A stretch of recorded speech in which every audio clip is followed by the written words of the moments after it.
नमस्कार देशभक्तों, मैं जनता से अपील एवं विनती करना चाहता हूँ कि यदि देश को समृद्ध, संपन्न एवं मर्यादा से परिपूर्ण बनाना है तो देश की जनता को जागरूक होना पड़ेगा।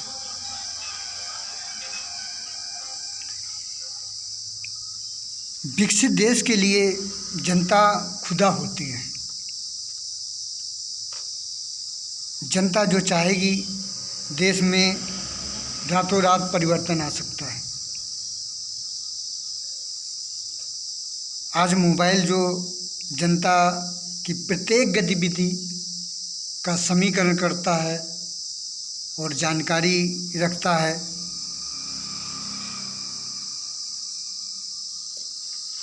जो आज व्यवसाय का माध्यम बन गया है। चलो कोई बात नहीं, लेकिन ये इंस्टाग्राम और फेसबुक के माध्यम से जो अश्लील परोसा जाता है, ये हिंदुस्तान की संस्कृत मर्यादा के खिलाफ है। और आज वो सारा विपक्ष कहाँ है? कहाँ है मीडिया? किस तरह का सत्ता पक्ष जो अनेक प्लेटफार्मों के माध्यम से अत्याचार, दुराचार और अनर्गल कार्य होते रहते हैं। और क्या यही विपक्ष है जो चुनाव के दौरान एक महीना पहले आके जनता से मांग करता है, हमें जिताइए, हमें जिताइए? इसीलिए मैं हमेशा कहा करता हूँ कि विपक्ष कमज़ोर है। विपक्ष को जो मर्यादा और तटस्थता से विपक्ष की भूमिका निभाना चाहिए, वो कभी निभाता नहीं है। एक बड़ी पार्टियों की तरह, लोगों की तरह एक चुनाव के दौरान आके महीना दो महीना मेहनत करना और सत्ता हथियाने का एक माध्यम बनाना चाहते हैं। सोशल मीडिया में न जाने कितने प्रकार का तंत्र मंत्र, और कहीं लोग शादी के नाम से तमाम सारी संस्थाएं खोल के जनता के बदहाल जीवन को और बदहाल करने में लगे हुए हैं।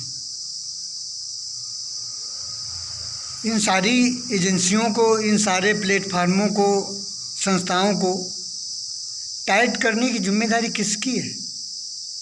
किस तरह या किस लिए जनता सरकारें बनाती है?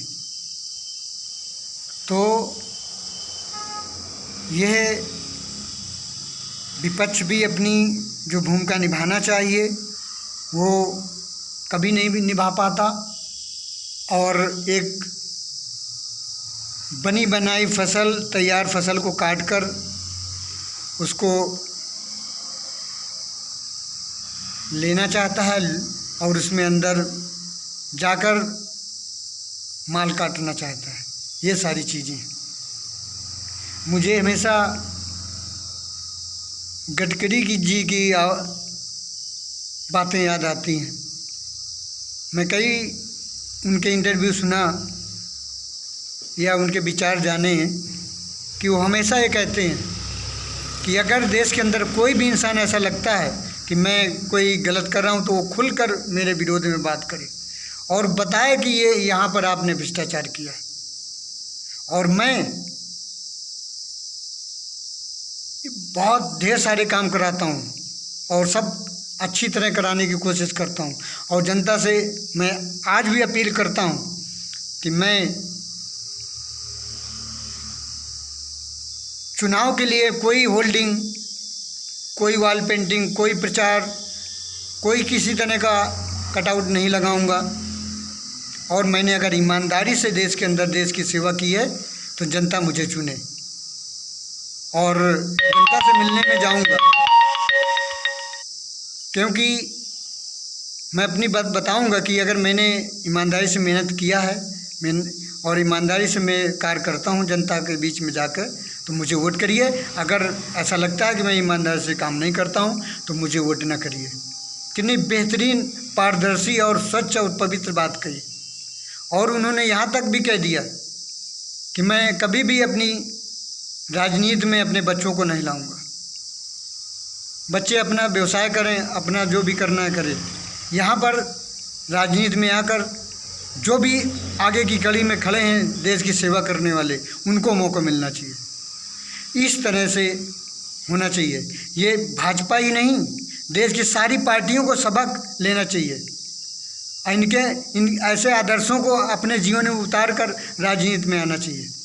और ऐसा अगर नहीं करते हैं तो जनता को समझना चाहिए कि आप लोग समझिए, एक तरफ किस तरह का नेता है जो इस तरह की भाषा बोलकर और इस तरह से राजनीति की सेवा कर रहा है, और दूसरे कैसे लोग हैं जो कि एक सरकार को एक पैसे कमाने की कंपनी समझकर और किस तरह से बिल्कुल व्यवस्थापन के तरीके से भ्रष्टाचार करके पैसा जमा करने की कोशिश करते हैं। ये इसी बात को लेकर जनता को जागरूक होने की आवश्यकता है कि हवा देखकर और जाति धर्म देखकर आप लोग वोट नहीं करिए। अगर इस तरह का आप जागरूकता नहीं लाओगे तो एक समय आपको और भी बदतर समय देखने को मिल सकता है। इन्हीं शब्दों के साथ मैं अपनी वाणी को विराम देता हूँ। जय हिंद, जय जय हिंदुस्तान।